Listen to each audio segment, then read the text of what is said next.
In the heart of Obiaga village, where the morning breeze carried the sweet scent of roasted corn and fresh palm wine, Mama User's akara stand stood like a shining star.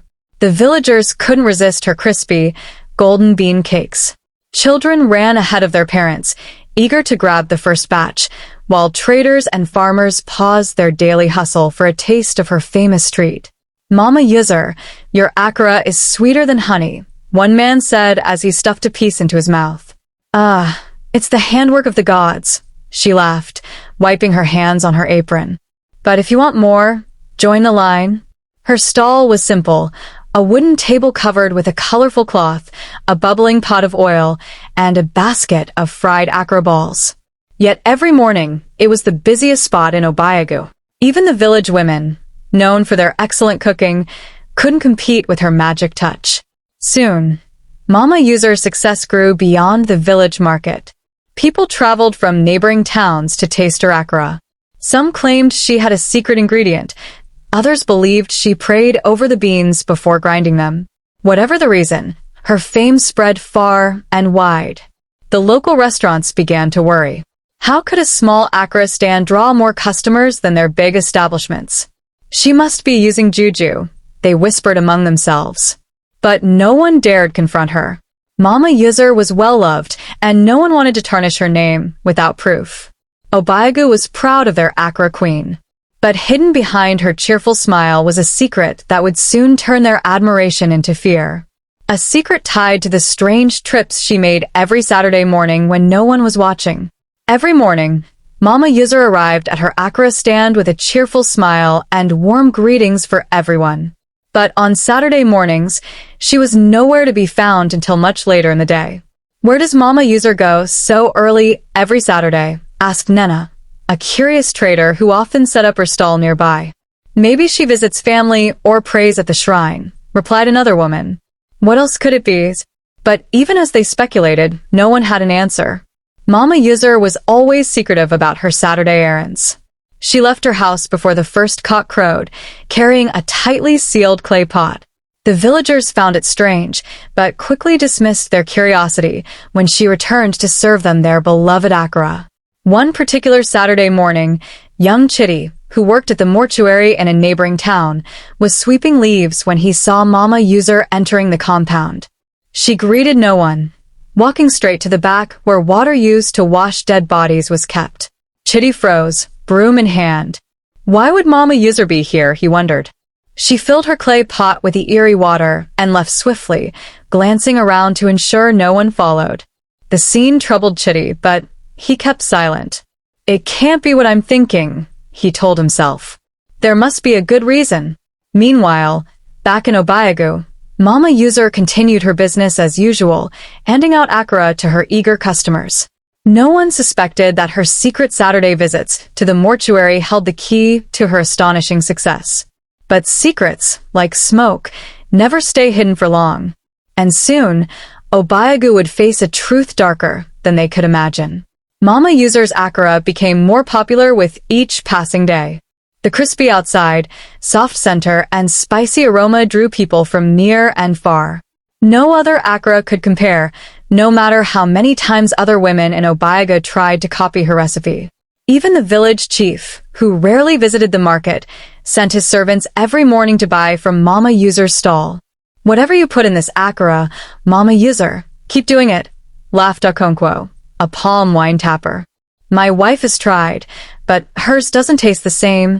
"It's just ordinary beans and pepper, my son," Mama User said with a modest smile. "The rest is in the blessings of hard work." Her words were humble, but whispers spread that Mama User had a charm or secret ingredient. Traders and women selling at the market began to grumble, jealous of her endless stream of customers. "I don't believe ordinary akara can bring this kind of success," said Ataku, a rival cook. Even when the market is dry, Mama User never lacks. But despite the rumors, the villagers couldn't resist the taste. They returned every day, tongues craving the flavor that seemed to enchant them. One morning, Mama User fried the akara with a cheerful song on her lips. As usual, a crowd gathered. "More akara, Mama User," a young boy shouted eagerly. She laughed and scooped more batter into the sizzling oil. "No one will go home hungry today," she promised. But behind that cheerful smile, a hidden truth simmered. The irresistible flavor they loved so much had a sinister secret, one that only Mama User knew. And though the villagers remained blind to it for now, the winds of fate were already shifting. Secrets cannot stay buried forever. The market buzzed with activity as usual, but an unsettling tension lingered in the air. Though customers still crowded around Mama User's stand, murmurs of suspicion spread quietly through Obayagu. The delicious aroma of her akara filled the air, yet some villagers now wondered if there was more to her success than skillful cooking. "She never misses a day, and her akara never burns," Attica muttered to Nena as they watched Mama User serve another batch. "There's something unnatural about it. Maybe she prays to the gods," Nena whispered back. "But I've never seen her at any of the shrines." At first, the gossip seemed harmless, idle chatter born of envy. But then strange stories began to surface. Chitty, the young mortuary worker, finally shared what he had seen. "Mama User comes to the mortuary every Saturday morning," he confided to a small group of friends. "She collects water used to wash the dead." "Are you sure?" one of them gasped, horrified. "I saw it with my own eyes," Chitty insisted. "She carries a clay pot and leaves quickly, like she doesn't want anyone to see her." The news spread like wildfire. Though many dismissed it as a wild tale, others grew uneasy. How could the beloved akara queen of Obayagu be tied to something so sinister? Still, Mama User's stand remained full. The people couldn't resist the taste, even as shadows of doubt darkened their hearts. "She's kind and hardworking," some defended her. "Kind or not, what's she doing at the mortuary?" others argued. Mama User carried on as if nothing had changed, her laughter ringing through the market. But beneath her cheerful facade, she could feel the whispers closing in. The villagers' questions were growing louder, and the shadows they cast threatened to swallow her whole.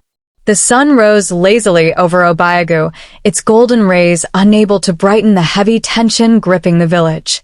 By now, the whispers about Mama User's Saturday trips to the mortuary had reached nearly every ear.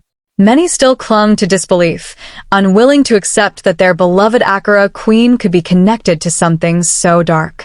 "I don't believe it," declared Okeke, a loyal customer. "Mama User is not that kind of woman." "But why the mortuary?" asked Nena. "There's no good reason to go there unless something is wrong." Despite the growing doubts, Mama User continued her business as usual.